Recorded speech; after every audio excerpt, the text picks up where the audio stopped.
Dr. Ben Michaelis is a clinical psychologist, an author, a keynote speaker, and a visiting scholar at Columbia University.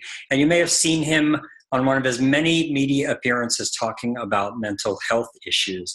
And he's got something new going. It is called 1 Minute Diagnosis, and it's a video series that we will be featuring here on the app.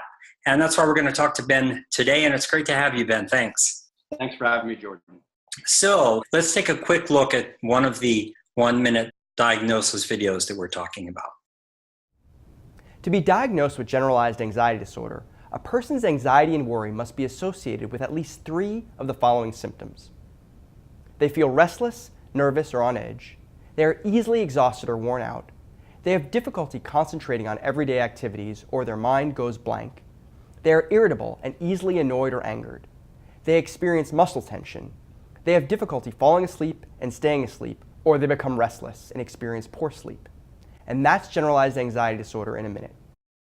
Why do a series of 1 minute diagnoses? A lot of this information is obviously available if you look through the DSM or other manuals, but to be able to have the information in a way that's easily digestible so that you can say, hey, wait a minute, I'm curious about that. I had an experience with someone not that long ago who was describing to me what was clearly a panic attack, but she didn't know what it was.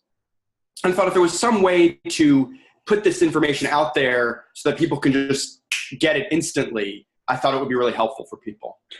So Ben, what happens if someone watches one of your videos and they say, yikes, some of that describes me, or I checked 4 of those 8 boxes that he talked about, or that is exactly my boss or my sister?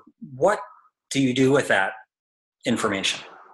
If you've been struggling with something, but you're having a hard time understanding what it is or putting a label on it, this provides those labels, which I think can be comforting for people, because if they know that this is a diagnosis, that it's not just something out of the blue that they are alone in struggling with, just knowing that there's a name for it can feel very empowering for people. And the same thing for people that you love or you're friendly with. If you see that someone is struggling with some of these challenges, knowing that they may, from your observations, meet the criteria, may prompt you to help them get the services they need. I think most of them are set up this way, where you have a checklist of different things to look for, or characteristics of a personality disorder, for example. And sometimes there are 8, sometimes there are 7, sometimes there are more. Do those characteristics change, or can they change in a person over time? So with personality disorders are lifelong challenges. That's what's different about personality disorders and acute disorders. So acute disorders are things like depression, or generalized anxiety, or panic disorder, or even in more serious cases, things like schizophrenia. Those are acute disorders that can flare up and cool down. Personality disorders are a lifelong situation where this is the person's characteristic ways of being in the world that tend to be maladaptive. And so you can kind of think about it as sort of stable instability. So it's part of their personality, but especially if they haven't gotten treatment for it, it negatively impacts their lives and their relationships over the course of their life. I was very focused on your video on narcissistic personality disorder. A person with narcissistic personality disorder has an inflated sense of self, needs to feel admiration from others, and lacks empathy. Was there anyone in particular who you were thinking about when you were putting this video together? There have been a lot of questions about what narcissism or narcissistic personality disorder is as of late, because of some people that have been in the media more lately, and what that means, and whether it's dangerous or how it's dangerous. That has been the video that's gotten a tremendous amount of a number of views and an interest.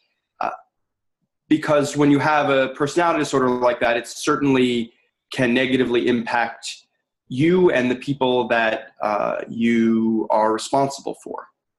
Continuing on this idea of current events and things in the news, lots of people all over the world are stressed out about world events, about politics, about climate change.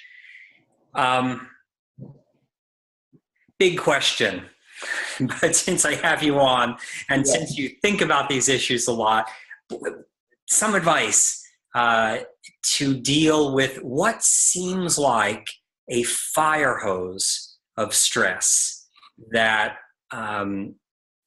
is getting a lot of us soaked.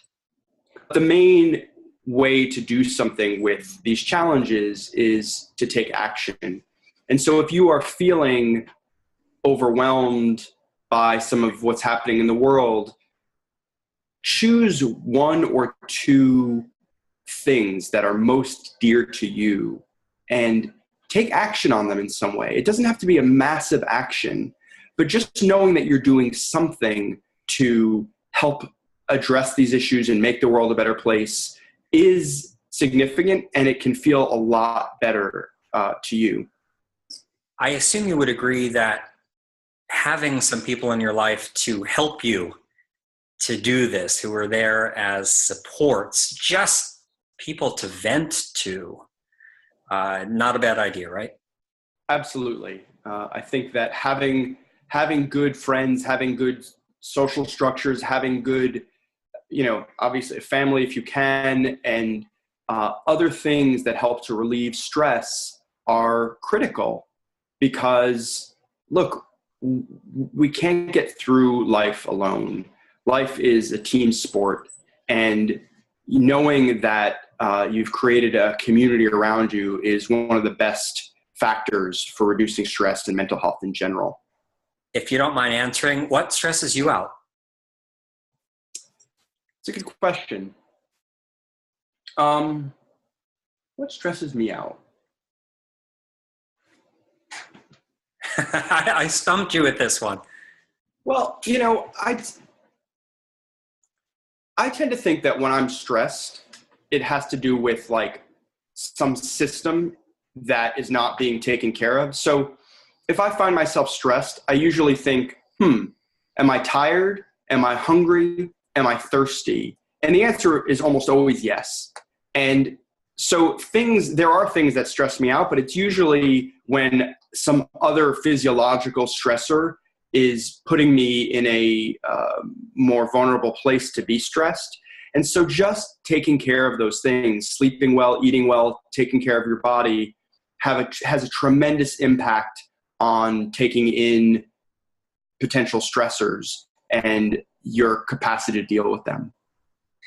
We're not running all of your videos, so if people are interested in finding out more about you and seeing more of your video work, where should they go? They can go to drbenmichaelis.com, or they can just go to oneminutediagnosis.com, and the library of videos will be held on that site. It's great to have you, Ben. Thanks. Thanks for having me, Jordan.